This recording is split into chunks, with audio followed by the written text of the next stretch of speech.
The Pixel 9 is packed with more AI smarts and a better ultra-wide camera, all wrapped in a more polished design. But is it worth it? Let's dive in. I've spent a few days using the Pixel 9, and so far it's really making me curious about where Google's AI could go in the future.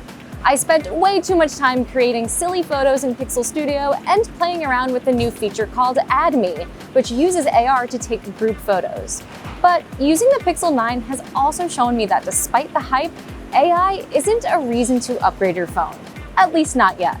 Google is on the right track with some of the Pixel 9's new features, like the ability to search for anything in your screenshots. And while it's not a reason to upgrade your phone, I do really like the way Google is thinking about AI, and I'm looking forward to a time when it truly makes our phones a lot easier to use. But that day isn't quite here just yet. The Pixel 9 shines for a lot of the same reasons its predecessors did.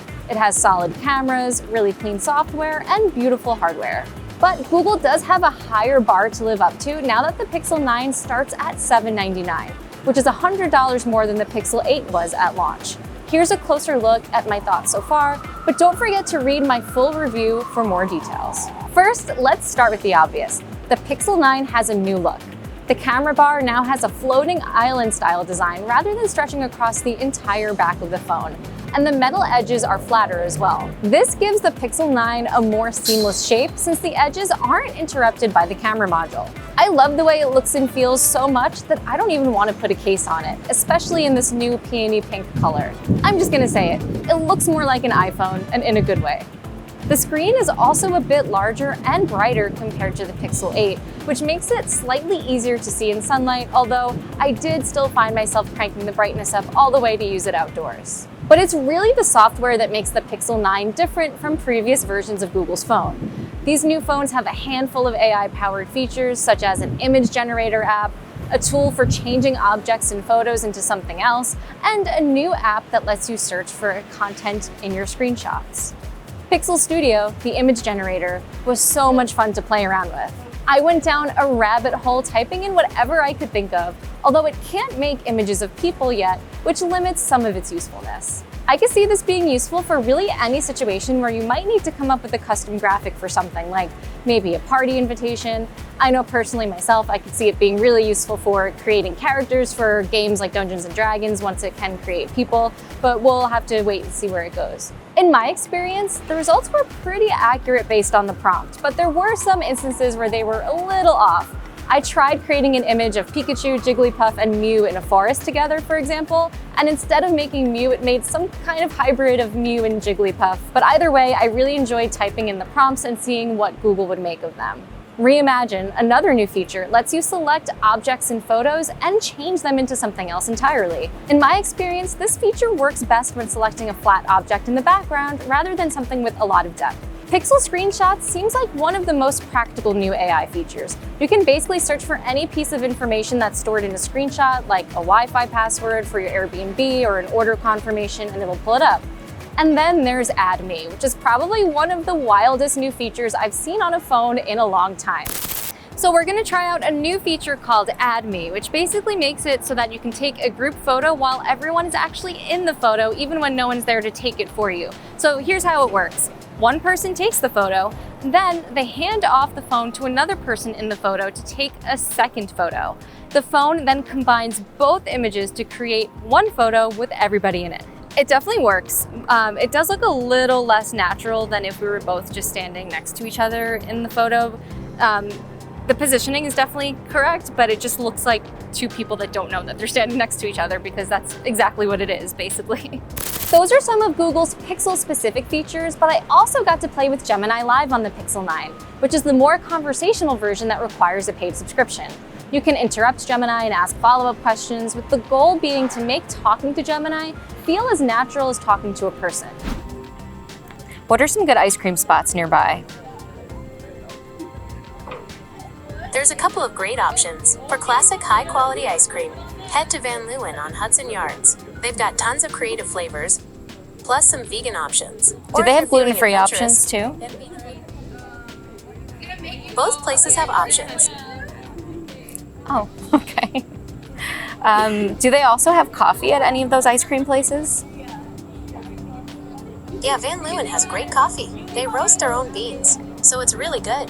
Bambina Blue focuses more on the gelato, but there are some cafes nearby if you want coffee with your ice cream. Gemini Live certainly sounds more natural and can continue conversation even after I've interrupted, but its answers weren't always accurate, and at times it would cut out and stop responding. For example, when I asked about a show happening on Little Island, Gemini gave me the wrong dates. And when I used the Gemini overlay to ask questions about a restaurant's food selections, it gave me dishes that weren't on the menu.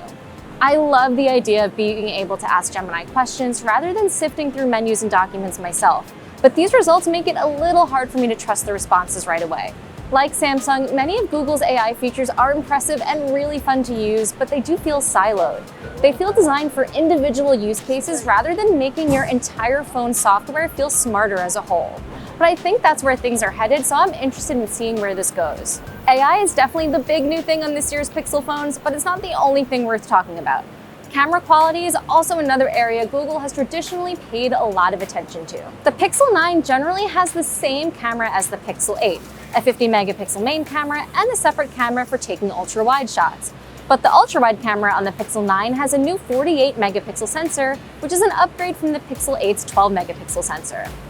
I could definitely see the difference in some photos, but in others, the ultra-wide upgrade was less noticeable. This photo of a park at Little Island has much more color than the Pixel 8's image. But in this other picture of the amphitheater, I couldn't really tell the difference until I zoomed in and looked at the wooden stage area. Panoramic mode also has a new interface that makes it much easier to time and line up your shots. Otherwise, the Pixel 9's camera is more or less the same as the one on the Pixel 8.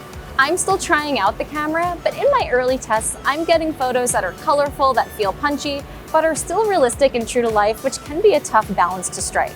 I didn't see too much of a difference between the Pixel 9 and Pixel 8, but I did think the iPhone 15 took sharper photos than the Pixel 9 in most circumstances. The Pixel 9 also has a larger battery than the Pixel 8, and so far I'm seeing promising results. On a really busy day that involved going to a park, taking lots of photos, keeping the screen brightness high, and going out with friends at night, I still had 38% of my battery left after about 16 hours of general use. On a much less busy day that was mostly spent at home, I had 64% after roughly the same amount of time. But of course, battery life will always vary depending on how you use your phone. And we're still running Cnet's battery tests, so be sure to check out the written review for future updates. Powering all of this is Google's new Tensor G4 processor. The new chip combined with the new 12 gigs of RAM and the high refresh rate display makes this phone feel fast and clean. So after using the Pixel 9 for a few days, here's what I like and don't like. I really love the new design, and I think the Pixel Screenshots app will save me a lot of time. I also appreciate that Google is paying attention to improving the ultra-wide camera, even if it is a small upgrade. And you get 7 years of software updates with this phone, meaning it'll get new features for a while to come. But I'm not convinced AI is a reason to upgrade. And when you strip away the new AI features, this phone isn't all that different from the Pixel 8. Google also has a track record of bringing software features to older Pixel phones, so we'll have to see if it continues that tradition with these new features. Now that the Pixel 9 is $100 more expensive, it's also in a different class of device. It doesn't feel like a high-end mid-range phone anymore, but now it's a premium phone. And at that price, Samsung gives you a dedicated telephoto camera in addition to the wide and ultra-wide cameras on the Galaxy S24. But overall, if you are a Pixel fan and you're upgrading from an older phone, you'll probably find a lot to like in the Pixel 9. Check out my full written review on Cnet for more details. Thanks for watching, and I'll see you next time.